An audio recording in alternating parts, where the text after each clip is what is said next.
지난주에 요한복음 12장 말씀을 통해서 인자가 영광을 얻을 때가 되었다라는 말씀을 전했습니다. 여기서 때가 굉장히 이제 요한복음에서는 중요하게 차지하는데요. 요한복음 11장까지는 예수님께서 아직 내 때가 이르지 않았다라는 말씀을 몇 차례 하셨습니다. 때가 이르지 않았다라고 말씀하셨는데 요한복음 12장 23절에 드디어 때가 왔다라는 말씀을 하시는 거예요. 그리고 요한복음 13장 오늘 본문에 보면 1절에 예수께서 자기가 세상을 떠나 아버지께로 돌아가실 때가 이른 줄 아셨다라고 이야기를 합니다. 그러니까 이제 본격적으로 예수님의 때가 이르렀다라는 말씀을 하고 있는 건데요.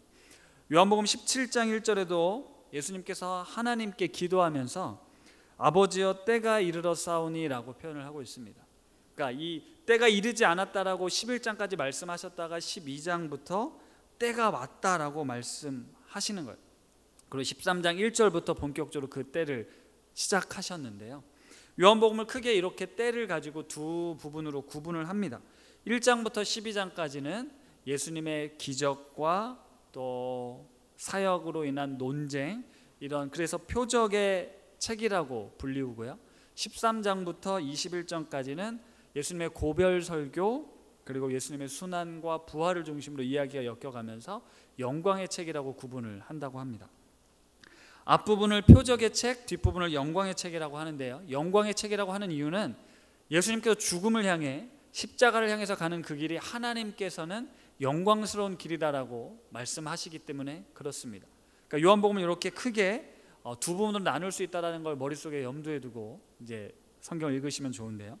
오늘부터 시작된 요한복음 13장부터 17장까지는 그 중에서 특별히 다락방 강화, 그러니까 18장부터는 예수님이 이제 잡히시고 고난당하시고 죽임을 당하시는 그런 내용이라면 17장까지는 이 유월절 앞두고 마가의 다락방에 모여서 마지막 만찬과 예수님의 가르침 그리고 예수님의 기도, 이걸 이제 다락방 강화라고 이야기를 하는데요. 그 내용의 주제는 사랑에 대해서, 그리고 평강에 대해서, 그리고 예수님 안에 거해라, 내가 세상을 이겼다, 이런 내용들입니다. 그런데 주목해 볼 단어가 있는데요. 아마 세상이라는 단어가 굉장히 많이 등장할 겁니다. 13장에서 17장까지 총 40회 이상이 세상이라는 단어가 나오는데요. 예수님께서 때가 이르렀다라고 말씀하시고 그 대상이 어디냐면, 어디로 향하냐면 세상을 향해 있다라는 거예요. 요한복음 3장 16절과 17절 우리가 잘 아는 말씀을 몇 번 말씀드렸지만, 하나님께서 세상을 사랑하사 독생자를 주셨습니다. 세상을 구원하기 원하시는 하나님의 뜻을 따라 예수님이 걸어가고 있고 그것을 제자들에게 가르쳐 주고 있는 건데요. 영광이란, 하나님이 말씀하시는 영광이란 결국 세상을 향해 나아가 있습니다. 이 하나님의 사랑을 이 세상에 드러내는 일을 영광스러운 일이다라고 말할 수 있다는 거죠. 그게 바로 하나님을 영광스럽게 하는 삶이다라는 것입니다.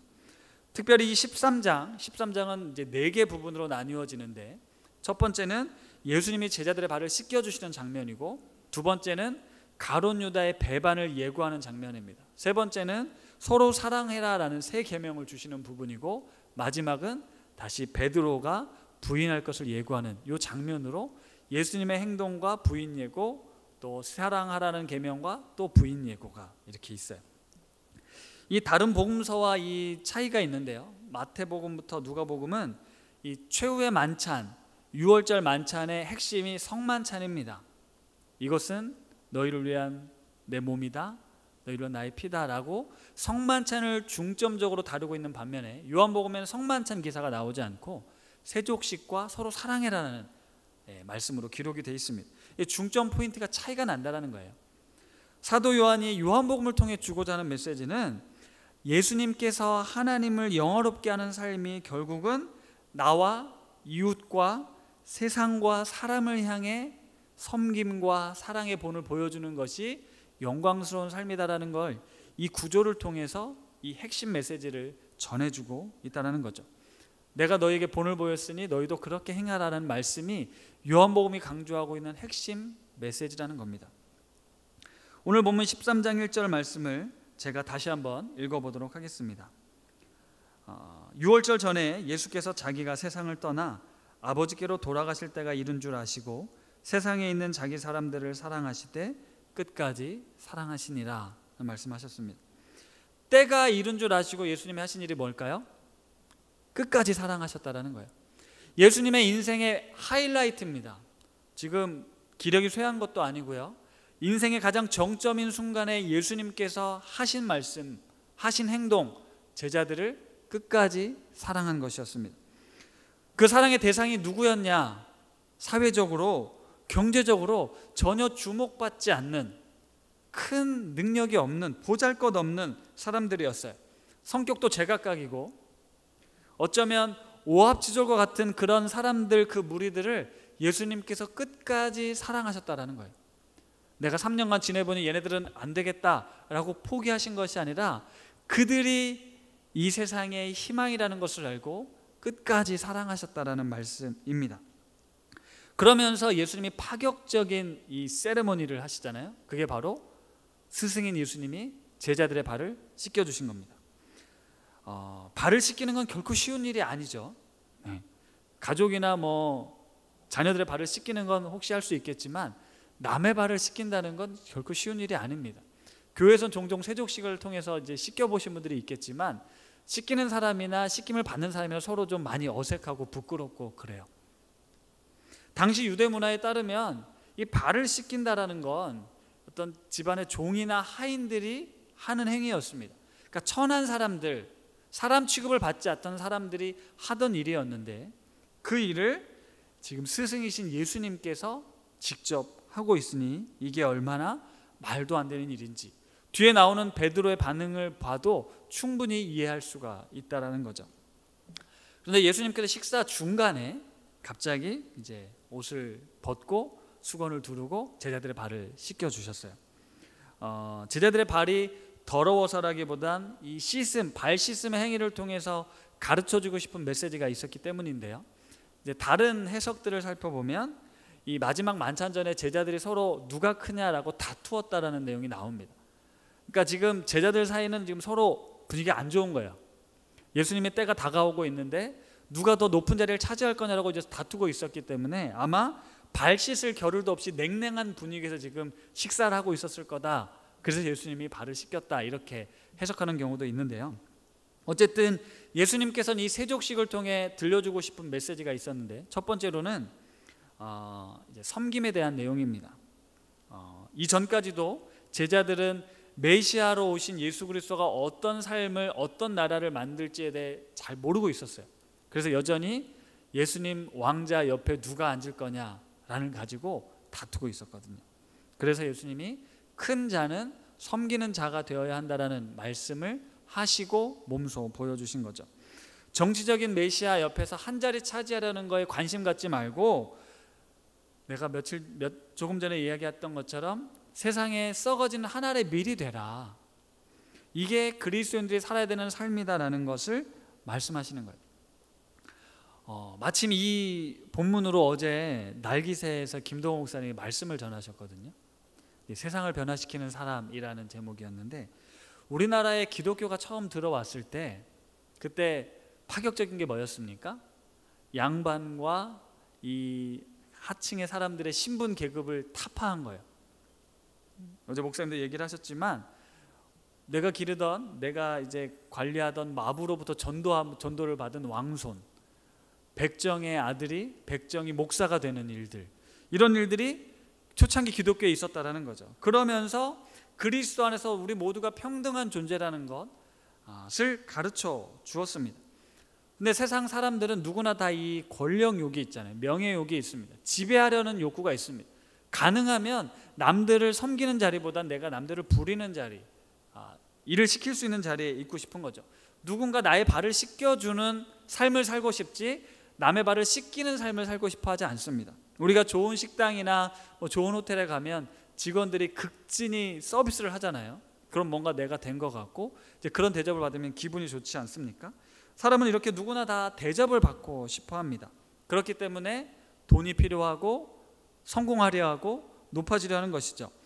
누군가 사람들 앞에서 머리를 조아리기보다는 사람을 일을 시키고 내 명령에 따라 또 내 어떤 손짓에 따라 사람들이 일사불란하게 움직여지는 것들을 바랍니다. 그래서 우리 사이에 최근 이제 갑질이라는 단어가 많이 회자되었잖아요. 을의 비애를 아는 사람들은 그래서 갑이 되려고 합니다. 그런데 성경은 누누이 이야기하기를 강한 자가 약한 자를 섬겨야 된다라고 분명히 이야기하고 있습니다. 누구든지 큰 자가 되려면 섬기는 자가 되어야 한다고 이야기를 하고 있거든요. 큰 자로 대접받고 싶은 사람은 쉽게 자기 몸을 굽힐 수 없습니다. 그런데 우리 주님께서는 친히 자기 몸을 굽히셔서 제자들의 냄새나고 더러운 발을 씻겨주신 거예요. 예수님께서 내 발을 씻겨주신다. 그 섬김과 그 희생을 경험한 사람은 남을 지배할 수가 없습니다. 기꺼이 남을 위해 내가 엎드려 그들의 발을 씻기는 삶을 살게 되는 거죠. 이게 예수님의 가르침이었습니다. 그런데 우리의 교회 모습은 어떠합니까? 믿는 그리스도인, 예수를 따라가는 그리스도인들의 삶은 어떠합니까? 교회에서도 이 지위 이렇게 높아지려는 욕구들이 있습니다. 그리고 세상의 지위나 명예를 가지고 교회에서도 이제 대우를 받으려는 분들이 있죠. 분명 주 안에선 예수 그리스도 안에서 한 형제요 자매라고 하는데 이상하게 우리 교회 안에도 서열이 있는 것 같습니다. 목사, 장로, 권사, 집사, 안수집사, 이런 것들이 어떤 봉사를 위해 주어진 직분이지만 우리도 모르게 이 서열화된 계급 속에 살아가고 있다는 거죠. 이게 한국 교회가 아직도 개혁되어야 될 중요한 부분 중에 하나인데요. 우리가 신앙의 연수가 높아지고 깊어질수록 어떤 교회로부터 무언가 인정을 받고 뭔가 이 결정할 수 있는 그런 자리에 올라갈수록 더 겸손해지고 섬겨야 될 필요가 있습니다. 내가 누군가로부터 존경을 받거나 인정을 받는 자리에 있다면, 그런 자리에 있다면 더욱 사람들을 귀히 여기고 연약한 자들의 마음을 살필 수 있는 그런 사람이 되어야 하는 거예요.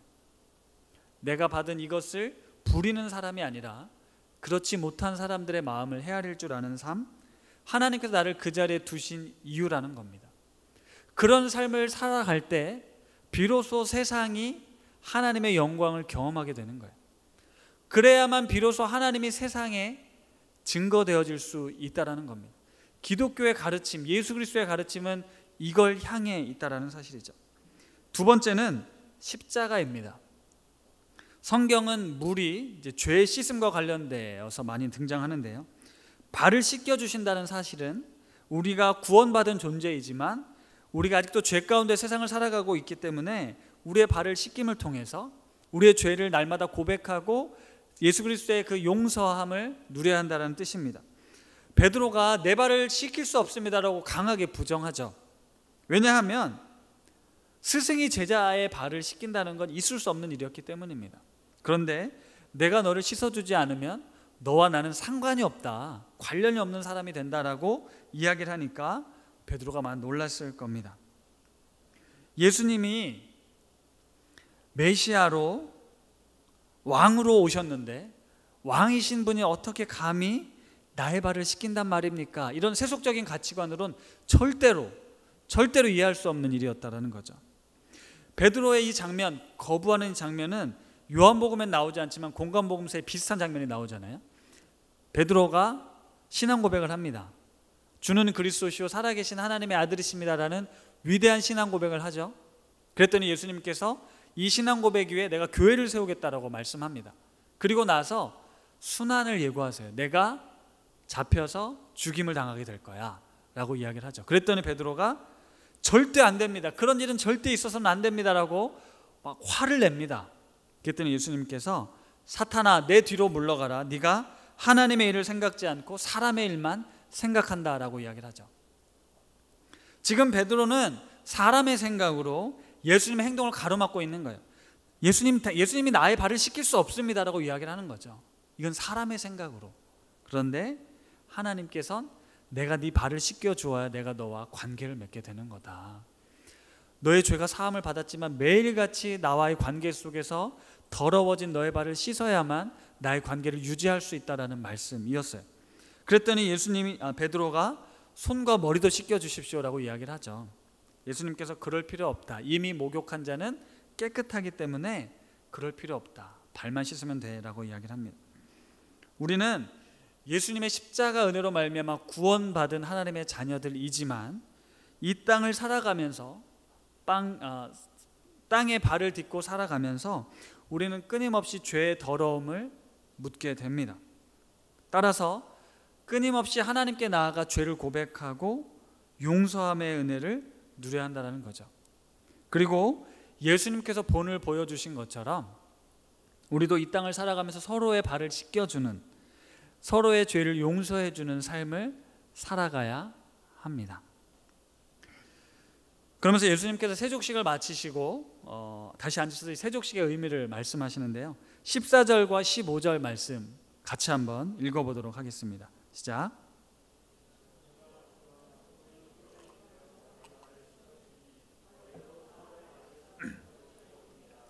내가 너희에게 행한 것 같이 너희도 행하게 하려 하여 본을 보였노라. 아멘.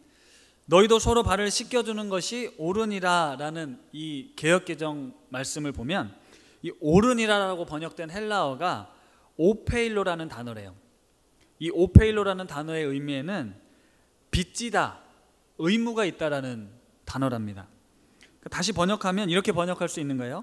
너희가 서로 발들을 씻어주는 일에 빚지고 있다. 예수님이 발을 씻겨주면서 너희 이제 빚진 거야, 너희도 이 빚을 갚아야 되라는 의미라는 거예요. 이러면서 갑자기 제가 이제 주기도문 말씀이 생각이 났어요. 주기도문 마태복음 6장 12절에 나오는 주기도문에 이런 구절이 있습니다. 같이 한번 읽어보도록 하겠습니다. 시작. 우리가 우리에게 죄 지은 자를 사하여 준 것 같이 우리 죄를 사하여 주옵시고. 여러분이 주기도문을 들으면서 뭔가 이상하지 않으셨나요? 이상한 의문을 품었을 겁니다. 다른 사람의 죄를 용서하는 것이 선행되어야 우리 죄를 용서받을 수 있나? 이런 의문이죠. 이 주기도문이 기록된 마태복음 6장 뒷부분에 14절과 15절에 이런 말씀이 또 나와요. 이 말씀도 한번 같이 읽어보겠습니다. 시작. 너희가 사람의 잘못을 용서하면 너희 하늘 아버지께서도 너희 잘못을 용서하시려니와 너희가 사람의 잘못을 용서하지 아니하면 너희 아버지께서도 너희 잘못을 용서하지 아니하시리라. 이 본문을 봐도 명확한 이 본문만 보면 그렇게 해석할 수밖에 없어요. 사람의 잘못을 용서하면 내 잘못을 용서해 주시고 내가 다른 사람의 잘못을 용서하지 않으면 너도 용서받지 못해 라는 말씀이거든요.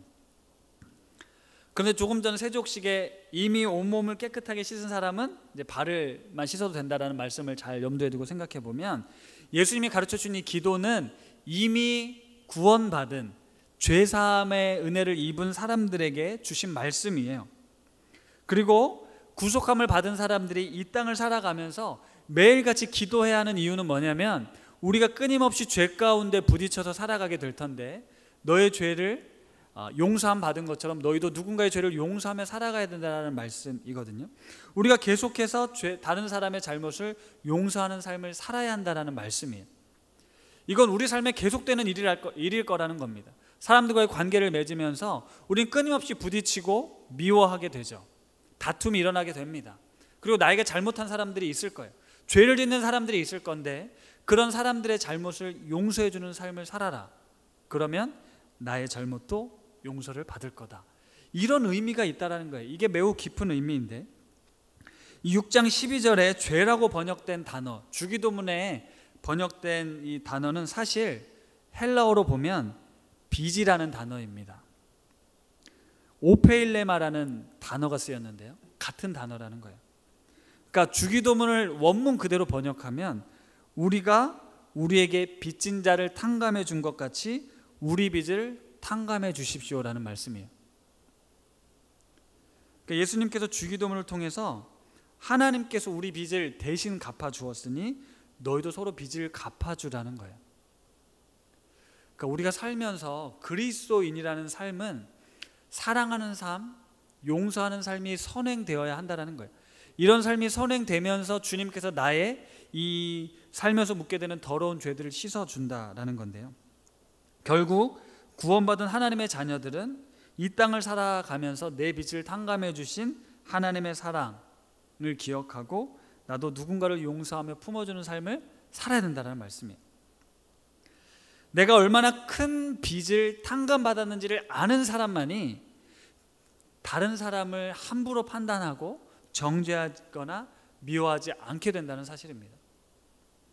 다시 한번 말씀드려요. 우리가 얼마나 큰 빚을 탕감받았는지, 평생을 갚아도 갚을 수 없는 빚을 탕감받은 우리들이 이 땅을 살아가면서 나에게 아주 조그마한 빚을 진 것도 용서하지 못하는, 탕감하지 못하는 삶을 살 수 없다라는 것, 그게 진짜 그리스도인들의 삶이라는 것을 말씀하고 있는 거예요. 어떤 우리의 행동이 우리의 구원을 좌지하지 할 수는 없지만 성경은 분명 우리의 믿음이, 구원받은 하나님의 자녀가 반드시 그 믿음을 행동으로 보여주어야 한다고 말씀하고 있습니다. 예수님께서 끝까지 사랑하시니라 말씀하시고 세족식을 거행하는데요, 세족식에 제자들이 있었습니다. 그 제자들에는 가룟 유다도 있고 베드로도 있었어요. 가룟 유다는 예수님을 팔 사람이었고요, 베드로는 예수님을 절대로 떠나지 않겠습니다, 내가 주를 위해 목숨을 버리겠습니다 라고 이야기한 사람이지만 그도 예수님을 3번이나 부인한 사람이었습니다. 예수님이 이들의 앞날을 이미 다 알고 계셨음에도 불구하고 끝까지 사랑하셨다는 거예요.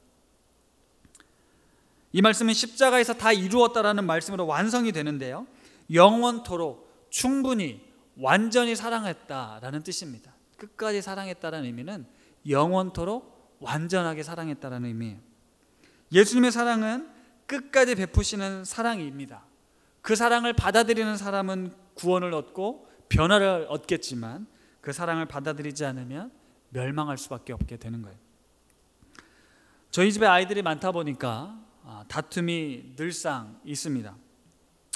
자주 이야기해서 저희 집 사정을 성도들은 아마 잘 아실 거라고 생각이 되는데요, 아빠 엄마가 옆에 있는데 형제들끼리 소리 지르고 말다툼하는 모습을 보면 부모들 입장에서 화가 납니다. 그래서 순간적으로 폭발하고 험한 말들을 하죠. 이런 이야기도 언젠간 안 하게 될 날이 올 거라고, 설교 중에 주로 이런 이야기들을 하다 보니까 저희 가정을 오해하실 수 있는데 그렇게 오해하진 않으셔도 됩니다. 아이들이 아빠 설교하라고 설교거리를 좀 만들어 주는 거니까요, 이해해 주시고요. 그렇게 아이들끼리 다툴 때 보면 제가 주로 하는 이야기가 있습니다. 이번 주에도 이제 허락을 받았으니까 우리 둘째 아들에게 제가 한번 확 화를 낸 다음에 이제 진정하고 앉혀놓고 한 이야기가 있습니다. 네가 형이니까 동생들 아니냐, 좀 넉넉하게 품어줘라. 그러면서 하는 얘기가 있어요. 너 예수 믿는 사람이잖아. 예수 믿는 사람은 그러면 안 돼. 내가 이런 얘기 몇 번을 하냐, 이렇게 말하면 얘가 꼭 이렇게 대꾸합니다. 쟤네들이 아빠 앞에서나 말을 듣지 내 말은 안 듣는다. 얼마나 화가 나는지, 내가 오히려 잘해주고 친절하게 하면 오히려 기어오른다는 거예요. 자기를 얕잡아 본다는 거예요.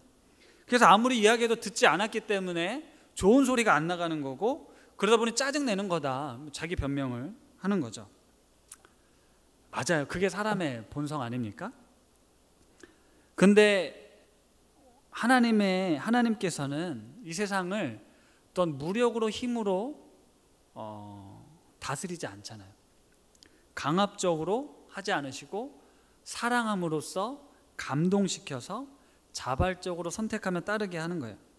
강요하고 굴림해서 자신의 뜻에 굴복시키려는 분이 아니라 자발적으로 사랑하는 마음으로 따르게 만드시거든요. 그래서 제가 아들에게 이야기했죠. 네 말이 맞다. 아무리 말해도 안 바뀐다. 사람은 쉽게 바뀌지 않아. 하지만 남은 바꿀 수 없지만 나는 바꿀 수 있어. 나는 바꿀 수 있는 거야. 그러니까 너는 쟤네들이 뭐라 하든 끝까지 사랑하고 용서해주고 품어줘라 라고 이야기를 하는데, 그 이야기를 마치 제가 제 자신에게 하고 있는 거예요. 조금 전에 아이의 행동을 보고 제가 폭발을 했잖아요. 못할 말들을 막 던졌잖아요. 그러면서 제가 울컥할 뻔한 거예요. 혼을 내다가. 나도 누군가에게 있어서 갑질을 하는 존재라는 생각이 버젓이 들었습니다. 나보다 높은 사람들 앞에서는 조심하고 위축되는 반면 나보다 약한 사람들에게 있어서는 우리는 늘 이렇게 강압적이고 폭력적인 성향을 갖고 있더라는 거죠. 예수님이 그런 것처럼 엄마 아빠도 너희를 그렇게 사랑할게. 그러니까 너희도 형제들끼리 그리고 친구들 사이에서 이렇게 살았으면 좋겠다라고 이야기를 했습니다. 그런데 이게 이런 가르침을 통해서 되는 게 아니고요, 말로 되는 게 아니더라고요. 교회에서 시키는 대로 따라한다고 되는 게 아니고요, 내가 그런 삶을 살아야만 되는 거 아닙니까? 내가 그런 아이들을 품어주고 기다려주고 용서해주는 삶을 살아야 진짜 변화가 일어나는 거예요. 이게 우리 가정에서 뿐만이 아니라 이 세상을 살아가는 우리들에게도 동일하게 적용이 되더라고요. 우리가 살아가는 세상은 사랑할 수밖에 없는 이유들이 넘쳐납니다. 요즘 세상 돌아가는 이야기들 보면서 너무너무 답답하잖아요. 화가 나잖아요. 근데 그게 지금만 그런 게 아니었습니다. 예전에도 그랬어요. 모양만 바뀌었을 뿐이지 우리 안에 사랑보다는 분노와 미움이 더 많은 것처럼 보여집니다. 서로 욕하고 비난하고 존중하지 못하는, 이게 더 심해진 것 같아요.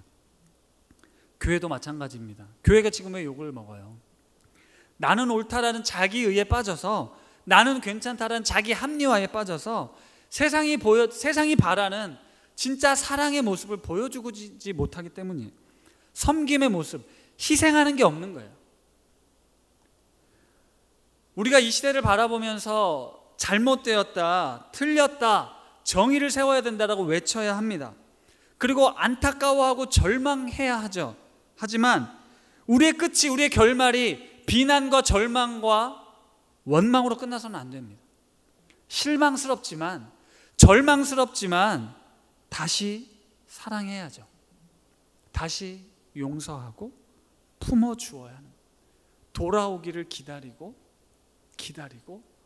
다시 돌아오면 받아줄 수 있는 마음이 되어야 한다는 거예요. 사람들이 이야기하죠.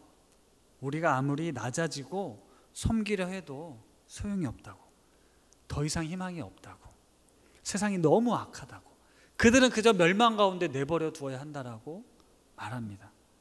그런데 그건 우리가 판단할 몫이 아니더라고요. 요나를 보시죠.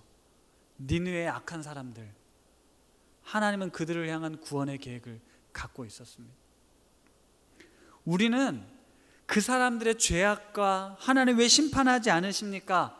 따져 물을 수 있지만 그 사람들과의 관계 속에서 푸는 게 아니라 우리는 하나님과의 관계 속에서 푸는 것이고, 우리가 할 몫은 사랑하고, 내가 받은 은혜, 내가 받은 용서, 그것 때문에 사랑하고 용서하는 게 우리가 살아야 될 모습이라는 거예요.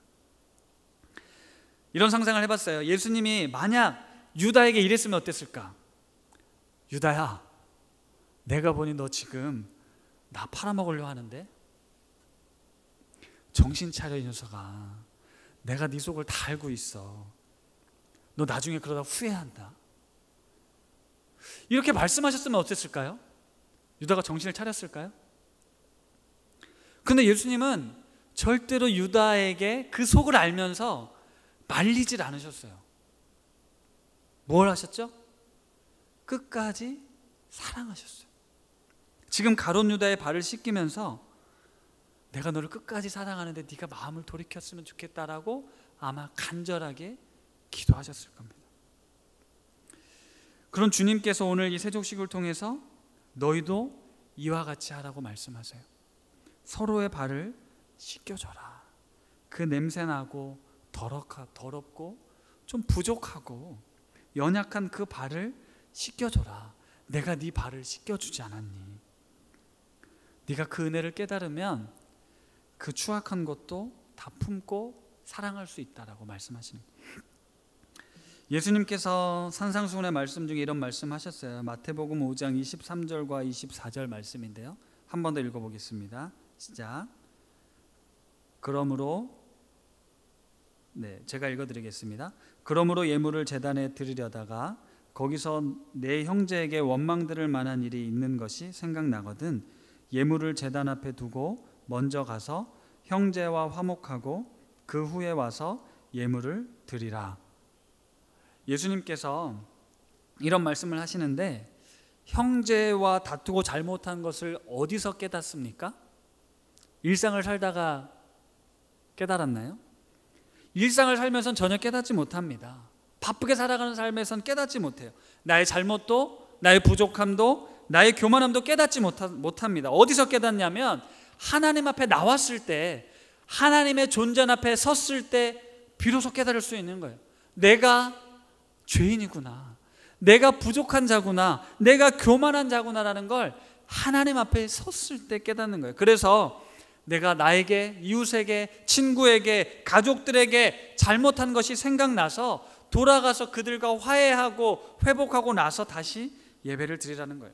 하나님의 은혜가 먼저 우리에게 부어질 때 우리는 비로소 사랑할 수 있고 용서할 수 있게 되는 거예요. 하나님을 만나야, 하나님의 은혜를 경험해야 우리가 이 사랑을 전할 수 있게 되는 겁니다.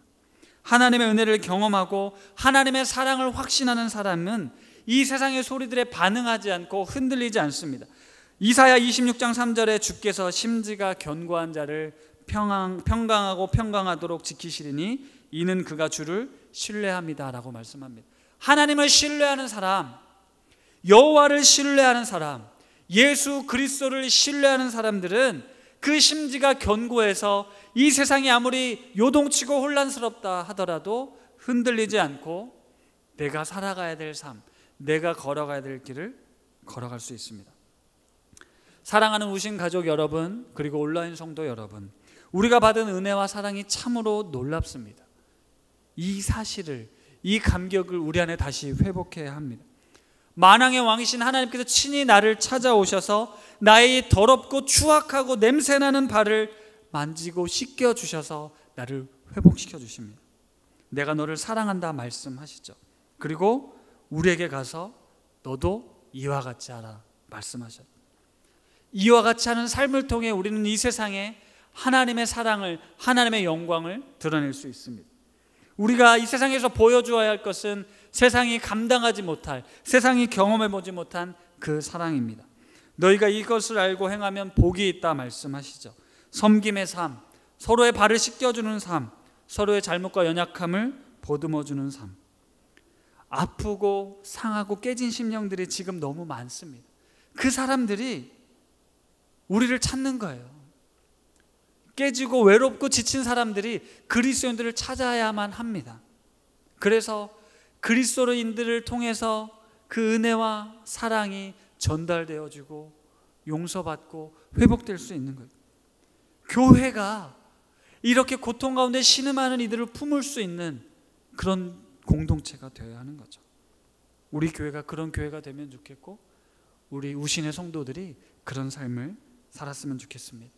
이런 삶을 통해 이 세상에 하나님의 나라를 세워가는 것이고 하나님의 이름이 높여지게 될 것입니다. 끝까지 사랑하신 예수님처럼 우리도 하나님의 사랑으로 끝까지 사랑하며 살아가는 삶을 살기를 축복합니다. 기도하겠습니다. 하나님 아버지, 더럽고 부족하며 연약한 우리를 사랑하시고 끝까지 사랑해 주셔서 감사합니다. 주님, 우리가 받은 은혜가 이토록 크고 놀라움에도 불구하고 우리는 여전히 부모의 뜻을 헤아리지 못하는 아이들처럼 눈앞의 상황과 문제로 인해 불안해하고 두려워하며 고집을 피우고 있습니다.